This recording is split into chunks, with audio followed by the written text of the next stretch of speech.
والصلاة والسلام على عباده الذين اصطفى أما بعد فأعوذ بالله من الشيطان الرجيم بسم الله الرحمن الرحيم سبح لله ما في السماوات والأرض وهو العزيز الحكيم له ملك السماوات والأرض يحيي ويميت وهو على كل شيء قدير هو الأول والآخر والظاهر والباطن وهو بكل شيء عليم هو الذي خلق السماوات والأرض في 6 أيام ثم استوى على العرش يعلم ما يلج في الأرض وما يخرج منها وما ينزل من السماء وما يعرج فيها وهو معكم أينما كنتم والله بما تعملون بصير له ملك السماوات والأرض وإلى الله ترجع الأمور يولج الليل في النهار ويولج النهار في الليل وهو عليم بذات الصدور صدق الله العظيم رب اشرح لي صدري ويسر لي أمري واحلل عقدة من لساني يفقهوا قولي. As I told you in the last session, the first 6 ayat of Surah Al-Hadid are very profound. The attributes of Allah subhanahu wa ta'ala and whatever we can know about Him has been discussed here at the highest philosophical level. Although generally Quran doesn't discuss philosophical issues, but because Quran was to be the guidance for the whole of humanity,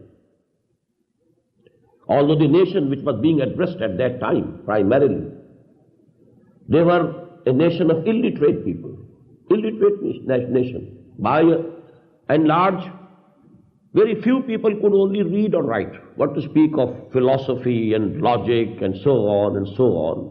Illiterate nation.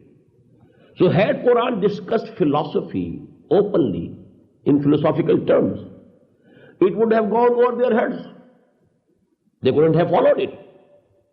So Quran, generally speaking, by and large, addresses the people at a very low level of common people. But at the same time, because it was to be the guidance for the whole of humanity, for the people of 20th century also, for the people of Iran also, of Greece also, of India also. I have named these 3 countries. Why? They have been the centers of philosophy and logic. Greece, Persia and India. Then it had to be the guidance for the Chinese also. They had great saints, Confucius, for example, Tao, for example. All these people, the source of guidance for them had to be this Quran. So Quran at certain places discusses the highest philosophical issues also, but in very generalized terms. So that a person who is at that level of understanding himself, he will stop there. Oh, here it is. And he will find all the contentment. His all thirst of knowledge will be, inshallah, it will be satisfied by Quran. But a common person will just go, he won't find that there is some philosophical question being discussed here. This is the beauty of Quran. Now this ayah, هو الأول والآخر والظاهر والباطن. He is the first and the last and the most manifest and the most hidden. وهو بكل شيء عليم. And He is omniscient, He knows everything. The last part of this ayah, so to say, we have already discussed, because this word kul is the only refuge for us to know the attributes of Allah subhanahu wa ta'ala. And you will find these 2 attributes. Ala kulli shayin qadir, be kulli shayin alim. There are 2 main attributes of Allah subhanahu wa ta'ala. They are repeated. He has all the power and authority. He is omnipotent. It's a very proper word. And He knows everything. He is omniscient. So these are the 2 attributes. And I told you, this word kul is the only refuge for us. We don't know the extent of his knowledge, extent of his authority. We can't have any imagination. We have very limited imagination. What to speak of knowledge? Our knowledge is limited, our imagination is limited. And let me tell you, we don't have the words in human language who can give us the absolute attributes of Allah subhanahu wa ta'ala. The magnitude, it cannot be given in human language. Now, the first four words, Al-Awwal, Al-Akhir, Wal-Zahir, Wal-Batin. This is the most difficult ayah of the Quran from philosophical point of view. Actually, the essence of existence, the philosophy of existence. What is existence? Existence of God, existence of this universe. Are they two separate from each other?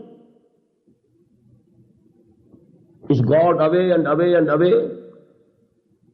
Billions and billions and trillions and trillions of miles away, sitting on some throne? Or he is here also?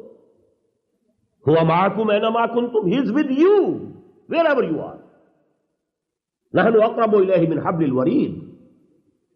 We are nearer to the human, to man or woman, for that matter. Nearer than the jugular veins or the carotid arteries, you may call. We are nearer to him than his jugular veins or the carotid arteries. So how? He is with me also. He is on the throne also. He is nearer to me than my jugular veins also. And I told you what is zikr, istighfarullah fil qalb. Can I have him in my heart? So this is the biggest question in philosophy of religion especially. If you believe in one creator, how he created this world? Is it like a carpenter making out a chair or a table out of wood? Then the wood was present before. Then only he could make a chair or a table. That is why in Hindus, they say that God is also forever, Qadeem. And Madda, matter is also Qadeem. Tawheed gone. Now it is dualism. But if God created everything out of nothing, now how can we understand it? So this is the most difficult issue of philosophy. Allah subhanahu wa ta'ala has given us here. And let me quote here, Imam Razi. We have three fundamental books on the exegesis of Quran. The first and foremost, three. And they are very divergent in their approaches. Zamakhshari, he bases his exegesis on grammar and literature, language, Arabic grammar, Arabic literature. Then Imam Razi, he is the logician, theologian, philosopher, from the point of philosophy and logic. Tafsir Kabir, Imam Razi is the most fundamental. From the point of view of traditions, traditional, on the traditions of the Prophet and Sahaba, that is Ibn Jarir. All the other books on tafsir you will find they are deduced from these three. Zamakhshari, it is called Kashaf. And the Imam Razi, Al-Kabir, Tafsir Al-Kabir. And Ibn Jarir Tabari. And let me quote here from Imam Razi. When he reaches here, he says, "I'lam anna hadha al-maqama maqamun ghamizun amiqun muhibun." Hushdar ke rehbar dame tez padam ra. Be warned, this place of Quran is very deep, very profound, very frightening. Muhib. "I'lam anna hadha al-maqama maqamun ghamizun amiqun muhibun." What does it tell us? Now there are two ahadith also. Some of the modern mufassirin who don't have any taste of philosophy, they cling to one hadith and they just pass over this ayah with the help of that hadith. This hadith has been included by Imam Ahmad in his Musnad, by Imam Muslim in his Sahih, from Abi Hurairah radiyallahu ta'ala anhu, and by Qadi Abu Ya'la in his Musnad, and Aisha radiyallahu ta'ala anha. This hadith gives us a prayer of the Prophet sallallahu alayhi wa sallam. أنت الأول فليس قبلك شيء وأنت الآخر فليس بعدك شيء وأنت الظاهر فليس فوقك شيء وأنت الباطن فليس دونك شيء. Very simple. With these words, everybody can very easily pass over this ayah. Oh Allah, you are the first. There was nothing before you. You are the last. There will be nothing after you. And you are the all-dominating, Anta Zahir. There is none above you. Wa Anta al-Batin, you are the hiddenmost. Nothing more hidden than yourself. You just pass.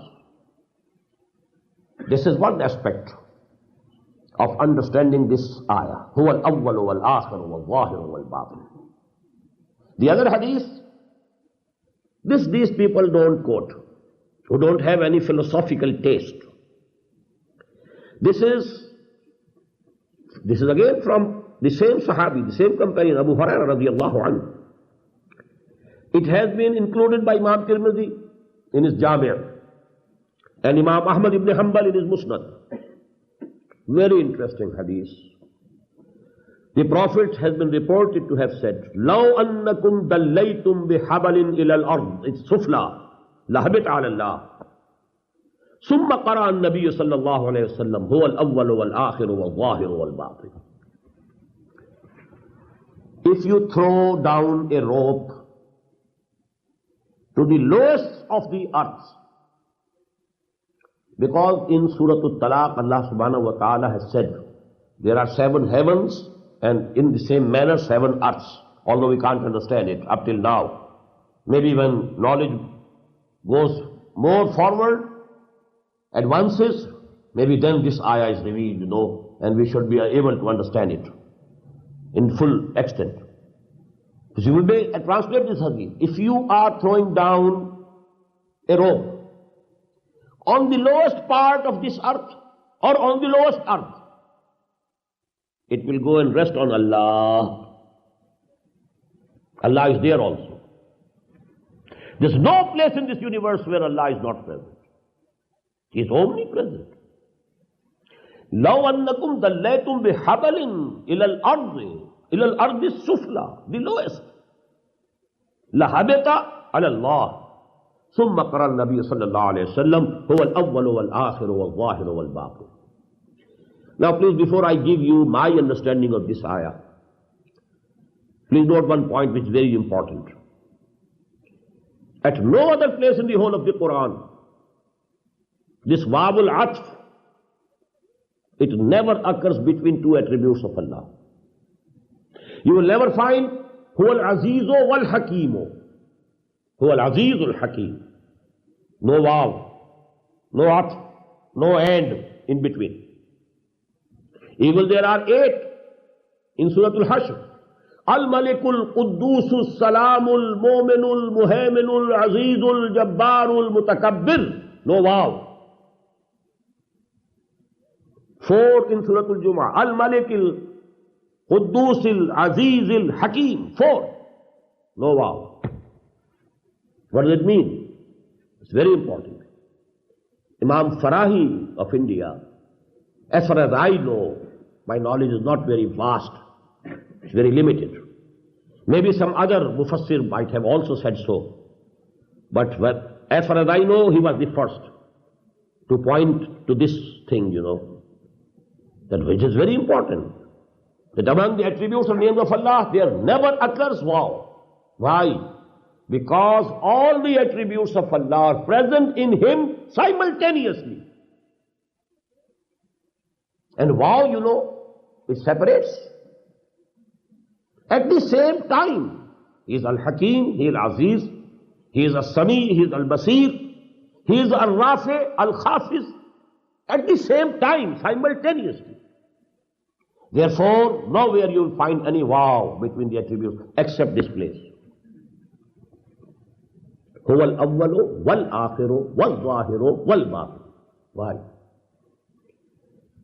What I have understood is that this existence of universe, this creation, Allah subhanahu wa ta'ala actually is using these four words, four attributes of His, as related to this existence of universe. Because whenever you use the word first of whom? When you say Antal Awwal falaysa qablaka shay'un, was there anything qablaka shay'un? Qablaka shay'un means that you have a beginning. Before you there was nothing. That means you had some beginning. No, it's impossible. Allah doesn't have any beginning. We don't have any word which can denote He was present. He has been present forever, forever, forever. There was no time when He was not there.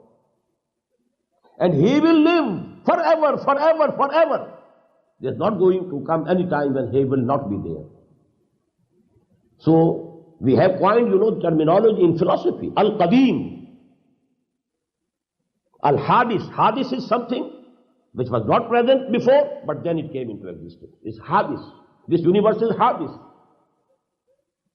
And the contingent being, they call it in philosophy. That is Hadis. And the necessary being, al-wajib al-wujud, is Qadim. He is forever, He is forever, He is forever.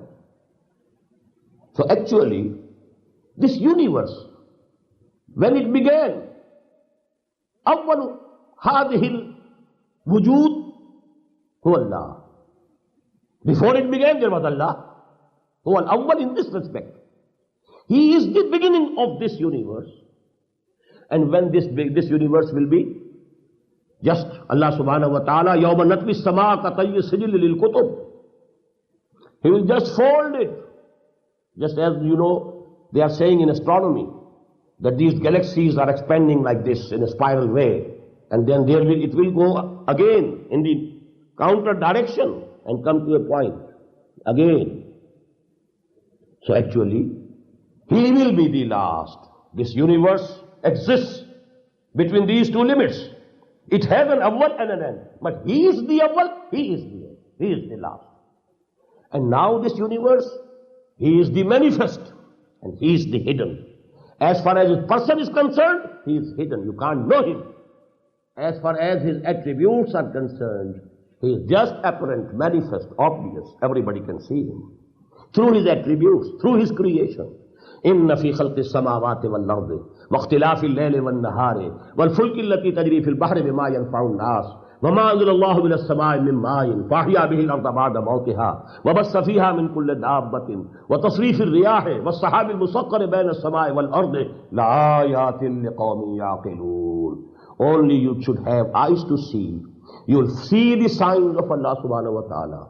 His omnipresence, signs of His omnipotence, signs of His omniscience, signs of His total and complete wisdom, everywhere. Even, a leaf of a tree, and even a small insect walking and moving on the earth, they're all signs. Everything, every physical phenomenon is a sign of Allah subhanahu wa ta'ala. He is manifest. Let me quote here a saying of Imam Razi. Inna kamala kaunehi zahiran sababun li kaunehi batinan.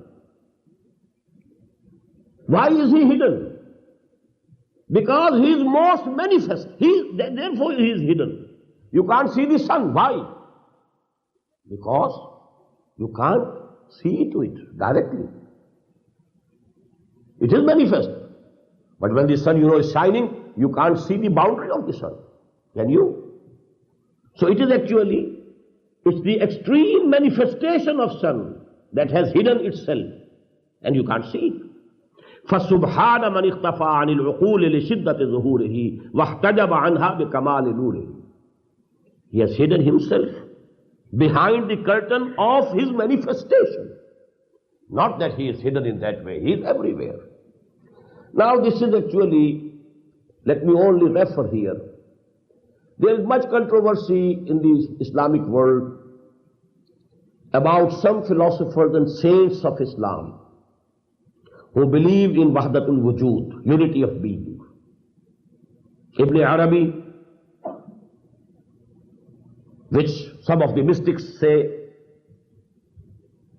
Shaykh Akbar, the biggest saint, he believes in unity of existence, unity of being. Shaykh Ahmad Sarhandi from India, although Wahdatul Shuhud, but basically it is also the same, no difference. Shah Waliullah has said it very clearly, there is no distinction and no difference between Wahdatul Wujud and Wahdatul Shuhud. Both of them say that only Allah exists, nothing else exists. It's all apparent, it's appearance.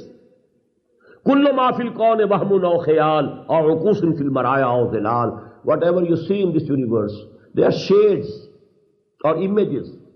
They have no real existence. When you are standing before a mirror, you find you are standing behind the mirror also. Do you actually stand behind the mirror? You are seeing it, but you know it doesn't exist. There is a shadow on the earth of the tree. The shadow is there, you can see the shadow, but you know shadow is nothing. So all existence is like shadows. Kullu ma fil kawni wahmun aw khayal aw uqusun fil maraya aw zilal. The real existence is only of Allah subhanahu wa ta'ala. This is Wahdatul Wujud. But there is another philosophy of pantheism. Pantheism says that Allah or the Creator or that first reality, it has itself taken the shape of this universe. This is kufr of the highest order. This is the shirk of the highest order. So there are many persons who confuse this unity of existence, unity of being, with this pantheism. Pantheism is kufr of the highest order. If Allah has taken all the shape, this is also Allah, this is also Allah, and I am Allah, and you are Allah. Some people were so much, deceived by this idea. Somebody said, Ana al-Haq, I am Allah. What happened to him? He was hanged. It is kufr. It is irtidad. Allah is Allah. Ar-Rabbu Rabbun wa in tanazzal wal abdu abdun wa in tarakka. Rabb remains Rabb, although he might come down. He comes down every night in the small hours of the morning. There's the hadith, clear hadith. He comes to the first heaven and there is the proclamation from him. Hal min mustaghfirin fa'ughfir lah. Hal min sa'ilin fa'utiyahu. Is there any asking forgiveness so that I should forgive him? Is there anyone asking for something so that I should grant it to him? So even if he has come down to the first heaven, he is Rabb. And even if Muhammad had gone to the seventh heaven, he was Abd. Ar-Rabbu Rabbun wa in tanazzal. He has come down, still he is Rabb. Wal abdu abdun wa in tarakka. And Muhammad is Muhammad, Abd is Abd, although he went to the seventh heaven on the night of Isra.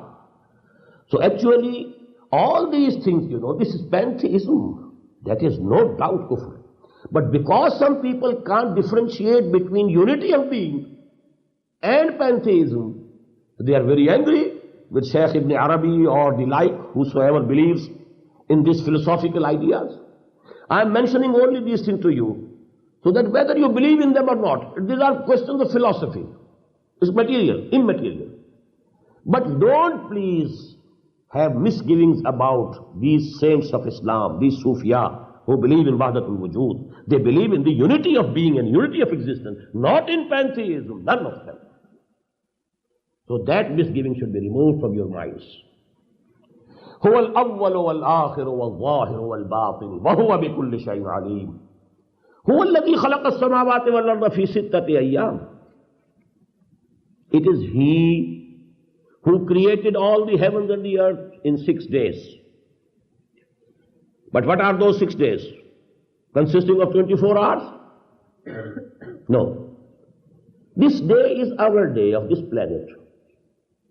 When this completes one revolution around its axis, it is one day. And one night, 24 hours. What would be the one day of any other planet? It will be different. What will be the one day of the solar system? Just imagine. One would be the one day of the galaxy in which we are existing. What about the one day of this whole universe? Can you imagine? That is why Quran says one day with Allah is equal to 10,000 years in your account. There is another day, Khamseen alfa sana, 50,000 years. So here actually, what the scientists say, 6 millenniums, 6 periods of time. We can't give the exact, extent of that millennium. That is for the scientists to probe. But don't think that these are 6 days of this earth. World of difference between both. هو الذي خلق السماوات والأرض في 6 أيام ثم استوى على العرش. This is most important. Then he mounted the throne, he himself. He is controlling it. He is not only the creator, he is the controller. He is the runner.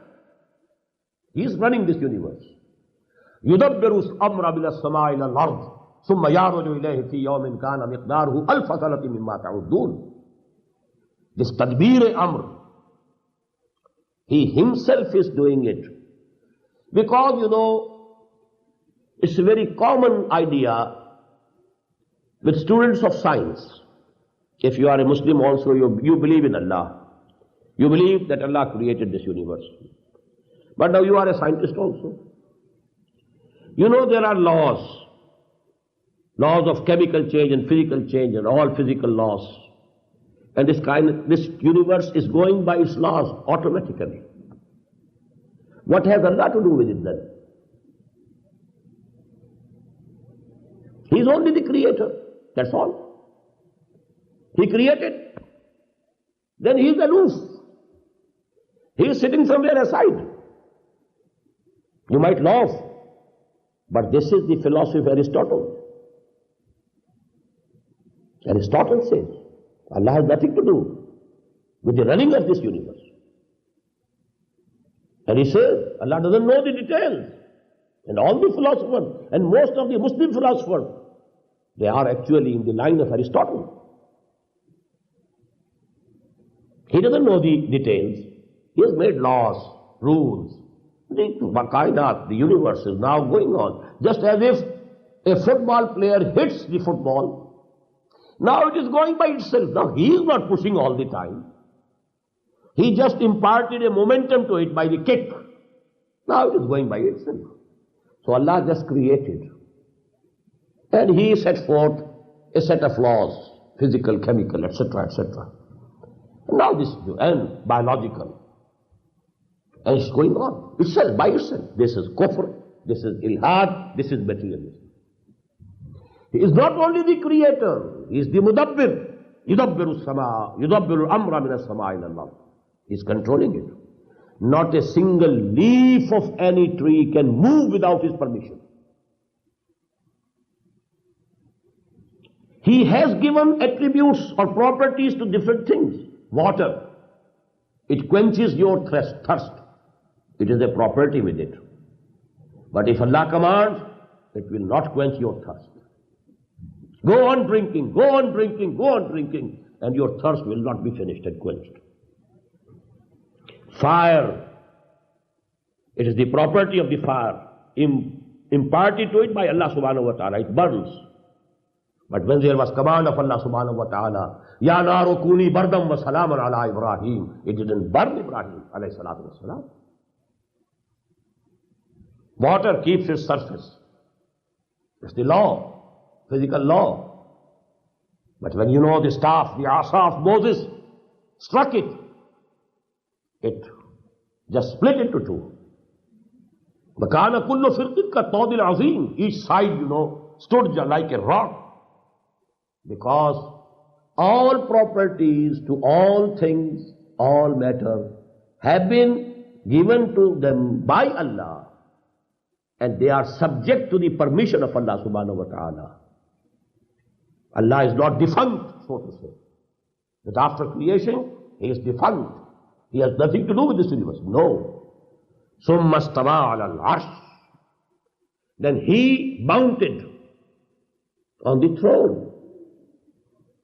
And what is He doing? يَعْلَمُ مَا يَلِجُ فِي الْأَرْضِ وَمَا يَخْرُجُ مِنْهَا. He knows whatever is entering into the earth and whatever is coming out of it. A drop of water has gone down. It has activated some dormant seed. Now the seed has sprouted. 2 leaves have come out. He knows every drop of blood entering the earth and every seed being activated by it. He knows. يَعْلَمُ مَا يَلِجُ فِي الْأَرْضِ وَمَا يَخْرُجُ مِنْهَا. A man dies and is buried in the earth. And he will one day, he will again sprout out from his grave. He will come out of the grave. And Allah knows it. وَمَا يَنزِلُ مِنَ السَّمَاءِ وَمَا يَعْرُجُ فِيهَا. And He knows whatever is descending from the heaven, from the heights, from above, and whatever is ascending in it. What is descending? Water is descending. Rain is coming down. The malaika, the angels are coming down with the commands of Allah subhanahu wa ta'ala to be executed. And what is going? The reports, whatever has been done, the reports are going. ثُمَّ يَعْرُضُ إِلَيْهِ فِي يَوْمٍ كَانَ مِقْدَارُهُ أَلْفَ سَنَةٍ مِمَّا يَعُدُّونَ. So actually, He is in control of this universe. Nothing is hidden from Him. So this is the concept of Allah, not a defunct Allah. Not an Allah who is creator only. He is the creator, He is the sustainer, He is the controller. And His will, at every moment in time, it is His will that is actually the final and the deciding factor. وَهُوَ مَعَكُمْ أَيْنَ مَا كُنْتُمْ. And He is with you, wherever you may be. He is on the throne also, He is with me also. I told you, we can't understand. He is with us, He is with me. He is in me. He is in my heart. Istihzarullahi fil qalb. Have Allah in your heart. So actually, this is His existence. Huwa ma'akum. We can't know how He is with us. But if you believe in, if you agree with the theory of the unity of being, it becomes solved. The question is solved. Actually, it is He. Let me give you an example. My person, if you ultimately analyze my existence, what am I? Minerals, cells, and then minerals, and so on, and then atoms, again into neutrons and protons. This is my existence. What is this air? Also composed of the same electrons, neutrons. Only the system is different, conglomerations are different. But essentially the thing is the same. What is this chair? Again composed of the same thing. So actually existence is one. Shapes are different. So actually this is the philosophy of the unity of existence. Existence of Allah, existence of this universe. They are not two, they are one. You may call two in one. Two aspects. Essentially, all existence is Allah. But when there is a form, there is a figure, it's a separate existence. So, huwa ma'akum ayna ma kuntum. He is with you, wherever you may be. And this is the biggest source of strength for a Muslim. You might recall, when Moses with his nation, Bani Israel, when he came to the sea. Now in the front was the sea. And behind they saw, the dust. That Pharaoh with his army is coming. He's come very near. The fellows, the Bani Israel, they said to Moses, Inna la mudrakun, we are caught. What did Moses say? Kalla inna ma'iya rabbi sayahdeen. No, my Lord is with me. He will give me the way. He is with me. And Allah gave him the way. And what was the answer of Muhammad sallallahu alaihi wasallam? When he was in the cave of Thor, hiding himself, along with Abu Bakr radiallahu ta'ala anhu. And when Abu Bakr saw that the mushrikeen have reached the mouth of the cave, he said to the Prophet, only if they bend and see into the cave, we shall be caught. What did the Prophet say?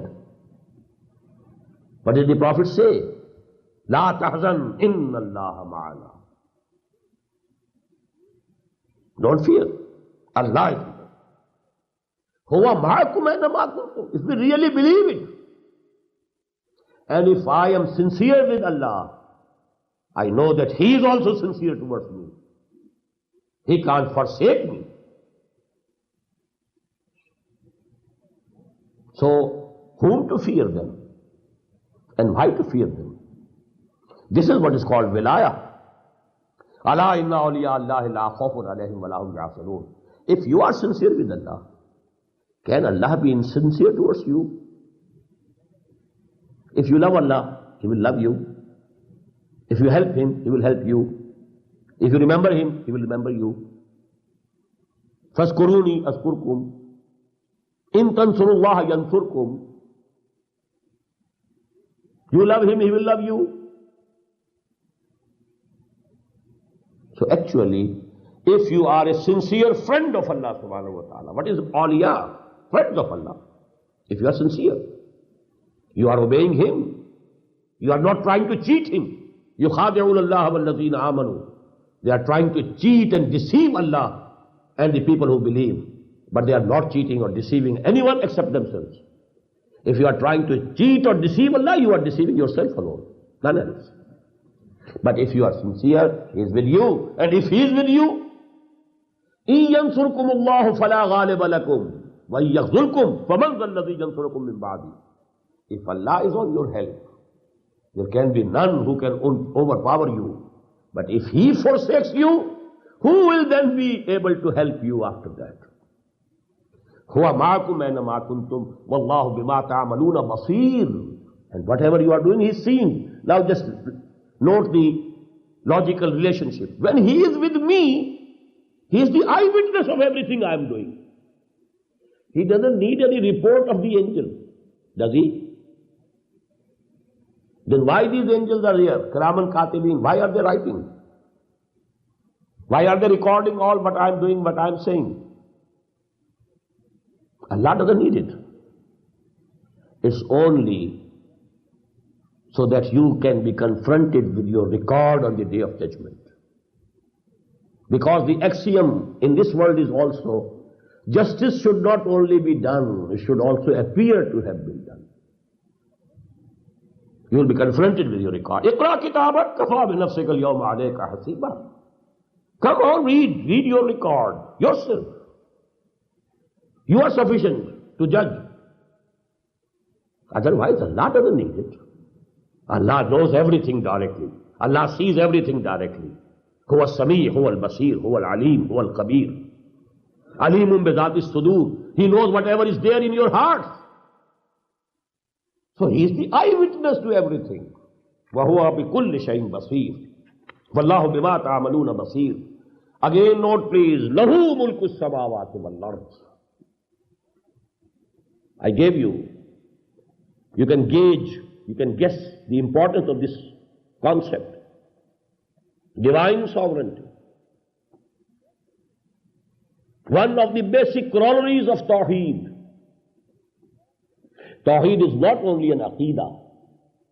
It's a polity. It's the basis of Islamic political system. The sovereignty belongs to Allah. For man, there is vicegerency, not sovereignty. Khilafah.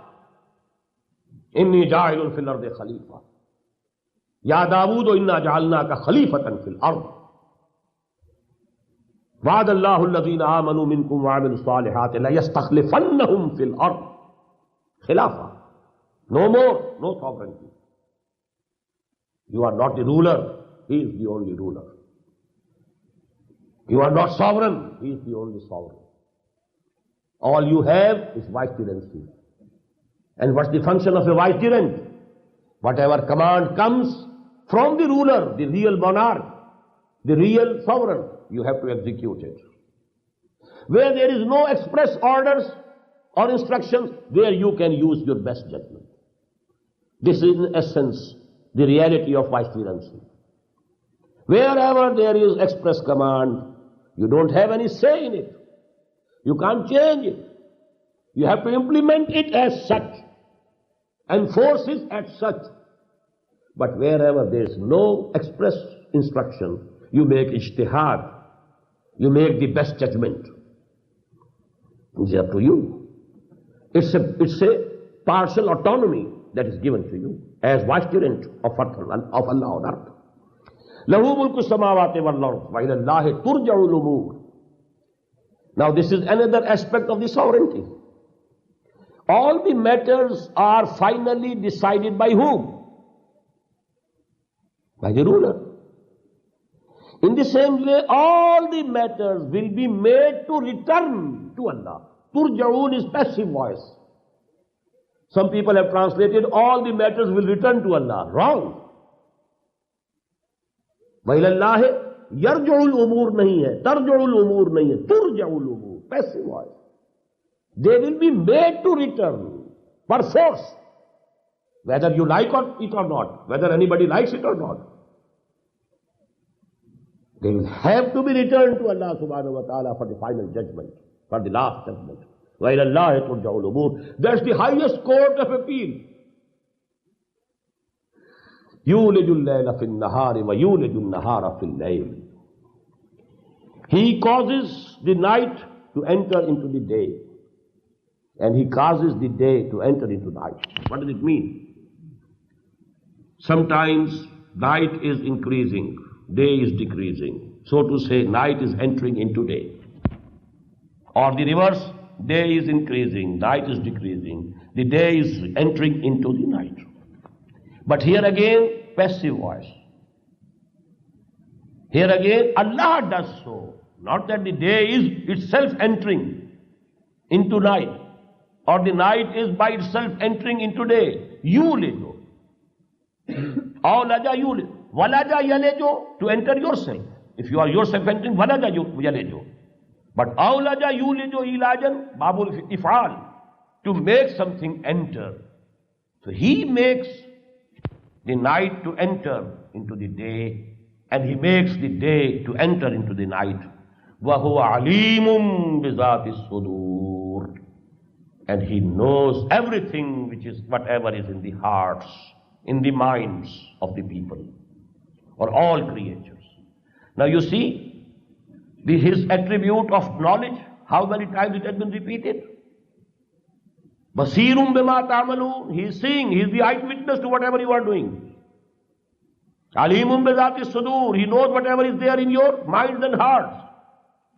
Huwa bi kulli shay'in alim. He knows everything.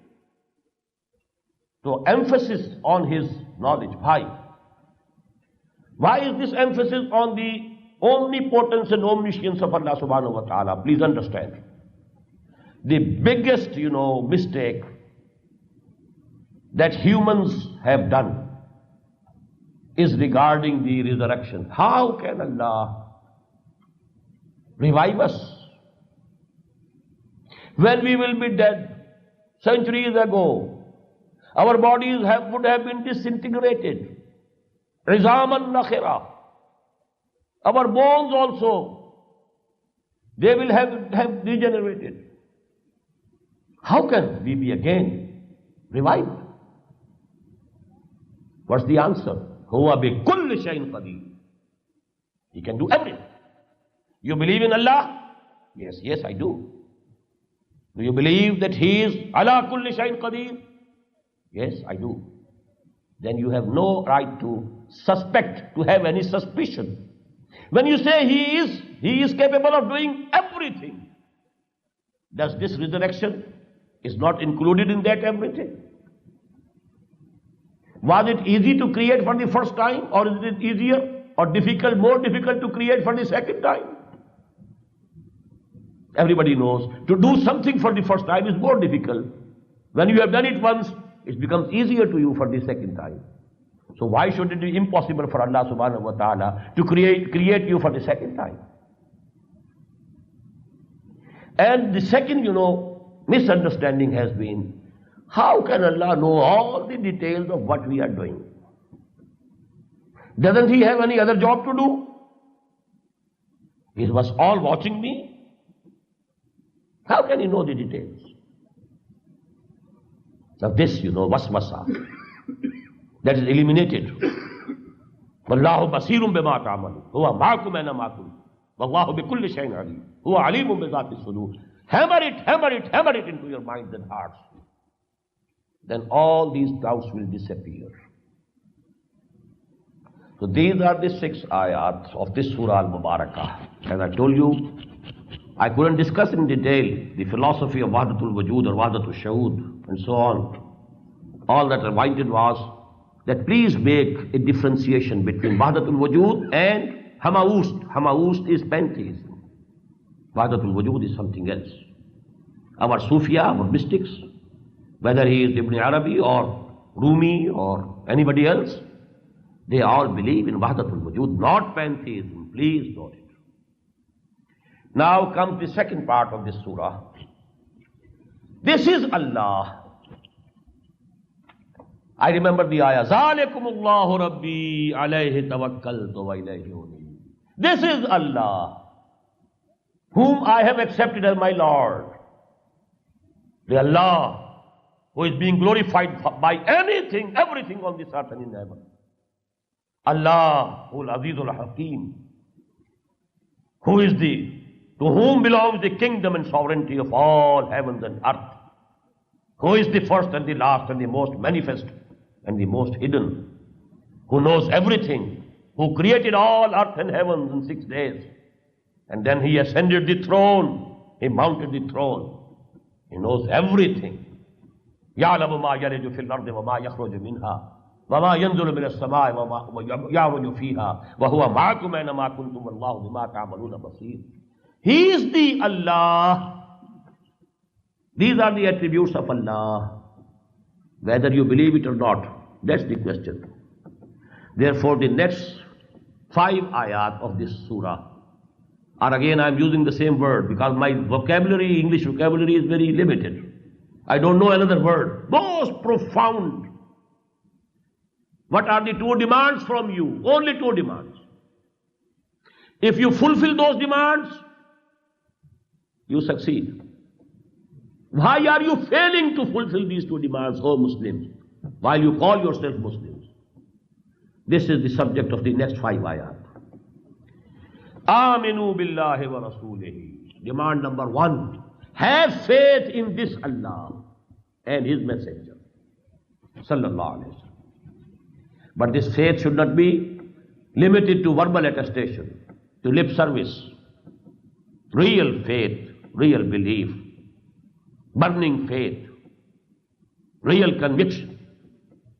وَأَنْفِقُوا مِمَّا جَعَلَكُمْ مُسْتَخْلَفِينَ فِيهِ.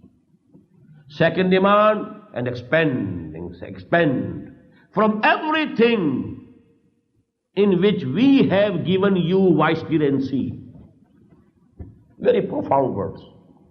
We are mustakhlaf. We are not the owners of this body. Allah has made me vicegerent over this body. This hand of mine is a trust with me. It belongs to Allah. Inna lillah. We belong to Allah. This hand belongs to Him, not to me. I am only a custodian. These eyes belong to Allah, not to me. I am only a custodian. This body belongs to Allah, not to me. I am only a custodian. Any property, any wealth, anything I have, I don't own it. I am only the custodian. And custodianship also, I have not attained myself. I have been made custodian. Only if you could understand, you know this verb. Mimma ja'alakum mustakhlafina fi. You are maj'ul. You have been made. Allah subhanahu wa ta'ala has made you vicegerent over all these things. Now spend for the cause of Allah. Two demands. Have faith. The same two demands we have been reading throughout this selected course of study. What were the two demands? In the definition of a mu'min, who is the real mu'min? According to the definition contained in the ayah number 15 of Surah Al-Hujurat. إنما المؤمنون الذين آمنوا بالله ورسوله ثم لم يرتابوا وجاهدوا بأموالهم وأنفسهم في سبيل الله. The true mu'mins are only those who have real faith in Allah and His Messenger, then they doubt not and they make jihad for the cause of Allah and spend whatever belongs to them and they spend their lives for the cause of Allah. أولئك هم الصادقون. Only such people are true if they say, if they claim to be mu'min. What we read in Surah Al-Saf. Ya ayyuhalladhina amanu hal adallukum ala tijaratin tunjikum min azabin alim. Oh, you who believe, who profess to believe, should I lead you to the bargain, to the trade that will save you from the painful torment of the hereafter? The same two demands. Tu'minuna billahi wa rasulihi wa tujahiduna fi sabilillahi bi amwalikum wa anfusikum. Have faith in Allah and His Messenger. Believe in them. But you should believe as you should believe. As you ought to believe. And then make jihad for the cause of Allah. And jihad can be made with two things. Your belongings, your wealth, your money, and your bodies. The same thing here. Aminu billahi wa rasulihi wa anfiqu mimma ja'alakum mustakhlafina fi. When you are doing infaq of mal, this is jihad bil mal. When you are spending your time, time is money. For the cause of Allah, you are spending your time, your energies, your capabilities, the intelligence that Allah subhanahu wa ta'ala has bestowed you, upon you. All these things you spend for the cause of Allah. This is jihad bil mal. If you are spending money, this is jihad bil nafs. If you are spending your bodily resources for the cause of Allah. Because Allah has made you vicegerent. And because, please put here that ayah of Surah Tawbah. Inna Allah ashtara min al-mu'minina anfusahum. Just this ayah, number 111 of Surah Tawbah. If you are mu'min, Inna Allah ashtara min al-mu'minina anfusahum wa amwalahum bi anna lahumul jannah. Allah has already purchased from you all your belongings and all your bodies in exchange for Jannah. The price will be paid in the hereafter. Price is Jannah. Inna Allah ashtara min al-mu'minina anfusahum wa amwalahum bi anna lahumul jannah. Yuqatiluna fi sabilillah. That is why they are going to war for the cause of Allah. Fayaqtuluna wa yuqtalun. They kill the enemies of Allah and they are also killed themselves. Wa'adan alayhi haqqan fi at-Tawrat wal Injil wal Quran. This promise of Jannah, He has made thrice. He has made this promise in Torah. He has made this promise, repeated this again in Injil. And He is making this promise for the third time in Quran. وَعْدًا عَلَيْهِ حَقًّا فِي التَّوْرَاةِ وَالْإِنْجِيلِ وَالْقُرْآنِ فَاسْتَبْشِرُوا بِبَيْعِكُمُ الَّذِي بَايَعْتُمْ بِهِ. So rejoice for this bargain. If you have really made this bargain, there can be no better bargain than this. بِبَيْعِكُمُ الَّذِي بَايَعْتُمْ بِهِ وَذَلِكَ هُوَ الْفَوْزُ الْعَظِيمُ. And actually this is the biggest success. Don't keep these things with you. Live for Allah, not live for yourselves. Live for Allah, not live for your family. Live for Allah, not live for your country. Live for Allah, not for your nation. Living for anything else except Allah is shirk. You live for Allah, but Allah has ordered you. He had given the rights for your family also. But if you are only giving those things which he had permitted, then it is okay. If you are giving them something more, then it is from your own nafs. Whatever rights Allah subhanahu wa ta'ala has fixed. Inna li nafsika alayka haqqan. Your body has also haqq over you. Your wives have also haqq over you. Your friends have also haqq. But all those huquq that Allah has fixed, if you fix them for yourself, then you are becoming and you are claiming sovereignty for your own self. You are not sovereigns. You have to live for Allah. Inna salati wa nusuki wa mahyaya wa mamati lillahi rabbil alamin. Just as my prayer and my sacrifice is for Allah, in the same way my life and my death is for Allah. But you have to look into your hearts, peep down into the hearts. Is this the case really? Am I living for Allah? Or I am living for myself, or for my family, or for my country? I read a poem in very early days of education. I live for those who love me. It's also a way of saying something. Why do you live? A mu'min lives for Allah alone. إن الله اشترى من المؤمنين أنفسهم وأموالهم بأن لهم الجنة يقاتلون في سبيل الله فيقتلون ويقتلون وعدا عليه حقا في التوراة والإنجيل والقرآن ومن أوفى بعهده من الله. Who can be more fulfilling his promises than Allah subhanahu wa ta'ala? فاستبشروا ببيعكم الذي بايعتم به. First you have to make this bay'ah, and bay'ah is from bay'ah. You are making bay'ah with Allah. The Sahaba made bay'ah with Allah and bay'ah with Muhammad sallallahu alayhi wa sallam. Therefore we have in Surah Al-Fath the ayah, إِنَّ الَّذِينَ يُبَايِعُونَكَ إِنَّمَا يُبَايِعُونَ اللَّهِ يَدُ اللَّهِ فَوْقَ أَيْدِيهِمْ. O Muhammad sallallahu alayhi wa sallam, these people who are giving this, who are taking this oath of allegiance, this bay'ah, who are giving bay'ah to you, actually they are giving bay'ah to Allah. إنما يبايعون الله. The bay'ah is with Allah. فاستبشروا ببيعكم الذي بايعتم به. But when you have sold your belongings and yourself to Allah, how to spend it? This will be told by Muhammad sallallahu alaihi wasallam. So the bay'ah with is Muhammad, and because the bay'ah used to be having hands, hand over the hand. So Allah says, Yadullahi fawqa aydihim. There is a third hand, invisible hand over their hands. This was the hand of Muhammad. This is the hand of the person who is making bay'ah. And there is another hand, third hand over this hand. And that is the hand of Allah.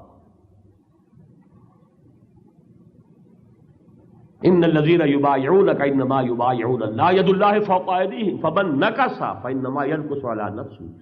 Now after making this bay'ah, whosoever breaks it, he breaks it over himself. All the doom of breaking this bay'ah will come to him. Nothing will be. There will be no harm to Muhammad or Allah sallallahu alayhi wa sallam. وَمَنْ أَوْفَى بِمَا أَحَدَ عَلَيْهِ اللَّهَ فَسَيُؤْتِهِ أَجْرًا عَظِيمًا. And whosoever fulfills that bay'ah which he made with Allah, then Allah subhanahu wa ta'ala will give him his ajr, azim, great reward. So these are the two demands. آمنوا بالله ورسوله وأنفقوا مما جعلكم مستخلفين فيه فالذين آمنوا منكم وأنفقوا لهم أجر كبير. Very logical, sequence. These are the two demands. Whosoever fulfills, for those who fulfill these, both these things, آمنوا منكم, who have real faith, minkum, who are minkum, Muslims. All of you are not mu'mins. قالت الأعراب آمنا قل لم تؤمنوا ولكن قولوا أسلمنا. But whosoever among you becomes a real mu'min, فالذين آمنوا منكم. The address is to the Muslims. Whosoever Muslim becomes a real mu'min also, وأنفقوا, and then they spent whatever they had, whatever was given to them by Allah, in whatever they were given the vicegerency by Allah subhanahu wa ta'ala, lahum ajrun kabir. For them is a great reward. Barakallahu li wa lakum fil Qur'an al-azim wa nafa'ani wa iyyakum bil ayati wa dhikril hakim.